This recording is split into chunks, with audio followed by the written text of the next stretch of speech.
Hey guys, thank you so much for coming back to my channel. I am Joy Bailey. I am the mortgage boss, and today I want to talk to you guys about what is the difference between a FHA loan for a first-time home buyer and a conventional loan for a first-time home buyer. If you click this, you're probably in the process of deciding which one is right for you. Every scenario is going to be a little bit different, so just please allow me to walk you through as much as I possibly can without knowing all of the details of your scenario.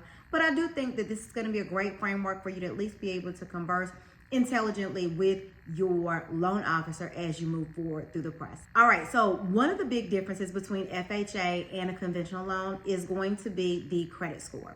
Everybody knows that an FHA loan is a little bit more flexible because it goes down to a 580 credit score, whereas a conventional loan will go down as low as a 620 FICO score. Here is the loan officer in me talking, okay? Yes, you can get an FHA loan with a 580 FICO score, but FHA will also go down to a 500 FICO score if you have a 10% down payment. Every lender is not going to do that. Some lenders, most lenders are not going to do that, but it is out there and you have to ask around and shop around if that is your scenario where you have a lot of assets that are available to you and for some reason something has happened with your credit. As far as the 620 FICO score is concerned with the conventional loan, I am going to tell you that just because that is the minimum FICO score that is required, your pricing is going to suck. Like, it's going to be bad. You are going to be penalized for having bad credit. And again, everybody's definition of bad credit is a little bit different, but I can tell you that with a conventional loan, they have something called loan level pricing adjusters that will hit you hard for negative credit. And so what I would potentially suggest that you explore is if you're below a 700 credit score, take a look at the difference between a conventional loan pricing and FHA loan pricing. Just based on the credit scores, okay? So that's something I think that a lot of people don't talk about, but something that's very, very, very important, because not only is that rate gonna hurt you with a low FICO score on a conventional loan, but the mortgage insurance is going to hurt you with a low credit score, a low FICO score on a conventional loan. So it's a lot that could be happening, even though they say that the minimum is a 620. Even though the guidelines say that the minimum FICO requirements are a 580 or a 620, every lender in the nation reserves the right to have what's called an overlay. And an overlay is basically a rule on top of a rule. So let's just say at my fake ABCXYZ mortgage company, I want to have an overlay. Even though the minimum FICO requirement for an FHA might be 580, at my ABC XYZ mortgage company that I just completely made up and I'm lying about, you can put an overlay that might say something like, no, for an FHA loan at this company, we're going to require a 620. They reserve the right to do that at any time to mitigate any risk that they might not feel that they want to take on. So that's just something to think about. So in the event that you are not able to move forward with your mortgage lender, you always want to make sure that you're asking the question, hey, is this an overlay? Am I being declined because of an overlay that this institution has implemented? Because if that's the case, you can just, pick up the phone, call somebody else, and they might not have that overlay there. FHA is very, very, very good for another thing, and that is debt to income ratio requirements. Sometimes with your debts and student loans and other things, you may need a little bit more flexibility. FHA guidelines allow you to go really kind of up to 55% with your debt to income ratio, whereas with a conventional loan, they're going to cut off at 50%.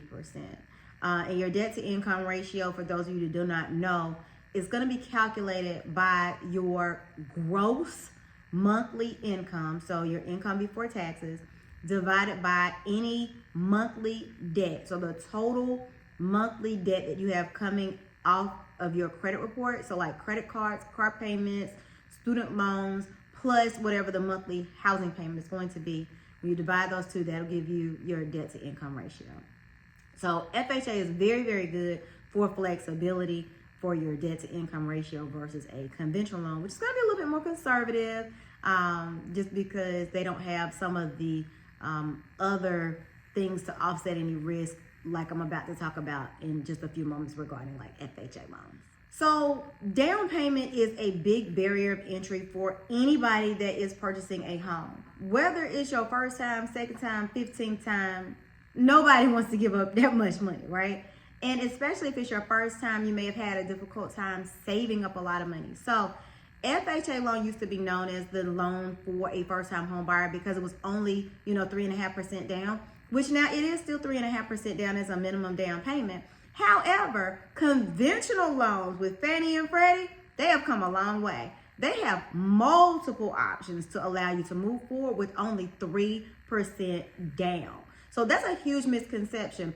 Between a FHA loan and a conventional loan, the conventional loan actually allows you to put down less money than an FHA loan does.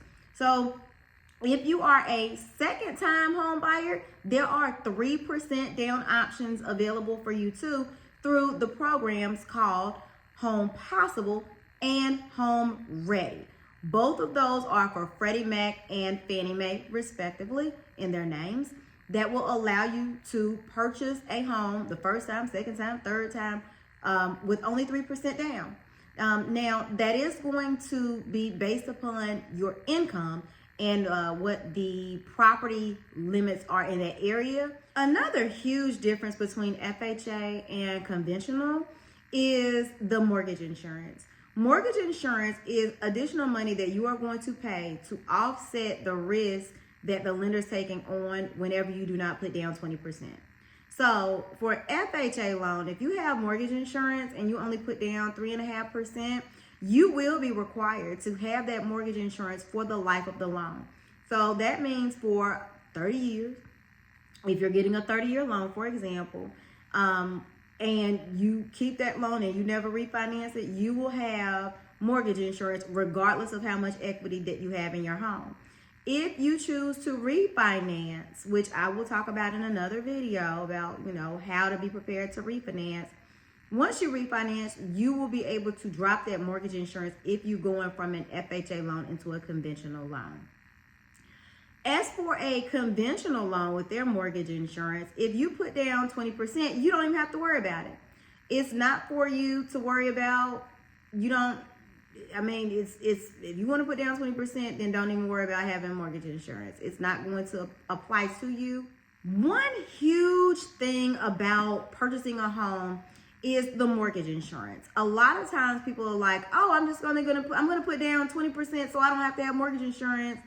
Mortgage insurance is not a cuss word, y'all. It is not a 4-letter word. We are not trying to offend you when we say mortgage insurance.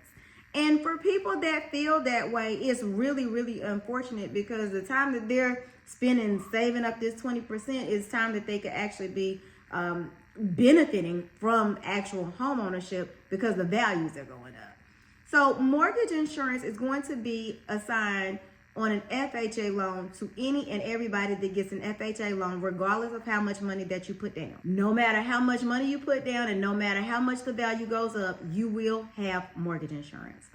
If you're only putting down 3.5%, you will have mortgage insurance for the life of the loan. If you're putting down 10%, then you'll have for 11 years, but either way it goes, no matter how much that value of that home increases, you must have mortgage insurance.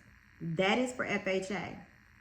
Now, as far as conventional loan is concerned, if you're putting down 20%, this doesn't apply to you.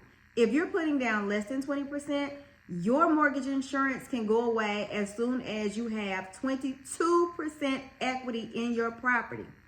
You heard me. I didn't say 20%, I said 22%. By law, the lender has to remove any mortgage insurance on a conventional loan if you can show that you have 22% equity in the property. You may request its removal at 20%, but the law says it has to come off at 22%. The other thing is, as far as the differences are concerned, if you have a lower credit score, your mortgage insurance is going to be super, super high. On a conventional loan, if you have a lower or higher credit score with FHA, it's going to be the same across the board no matter what. There is a specific calculation for everybody based on the loan amount, and it has absolutely nothing to do with credit score. So you may find that you might be saving a little bit of money if you go into an FHA loan versus a conventional loan if your credit score is a little shaky. The other thing about mortgage insurance is there's a big misconception that people automatically assume it's hundreds and hundreds and hundreds of dollars, which is why they think I'm cussing at them when I'm like, oh, you gotta have mortgage insurance. Y'all, it can range. Sometimes it can be $50. It can be $500. It completely depends on your particular situation. Please speak with a lender before assuming that mortgage insurance is going to be some extraordinarily high amount that you have to pay every single month. So with FHA, you may find that you have higher closing costs than you do with a conventional loan. And the reason for that higher closing cost is what's known as upfront mortgage insurance premium. It is going to add 1.75% of your loan amount back into the loan. So while you don't have to bring the money to closing, you will be paying on a higher loan amount after you close, because the upfront mortgage insurance premium is, again, something that is there to help offset the risk that you may have a lower credit score. Even if you don't have the lower credit score, the fact that this loan product exists at all, they're gonna make somebody pay for it. And so everyone has to have this additional fee of 1.75% added back into their loan amount whenever they are purchasing a home using FHA. For a conventional loan, guess how much theirs is? $0. It does not exist. If you have a conventional loan, you don't have to worry about having an upfront mortgage insurance premium. You'll just go on about your business paying just your regular monthly mortgage insurance.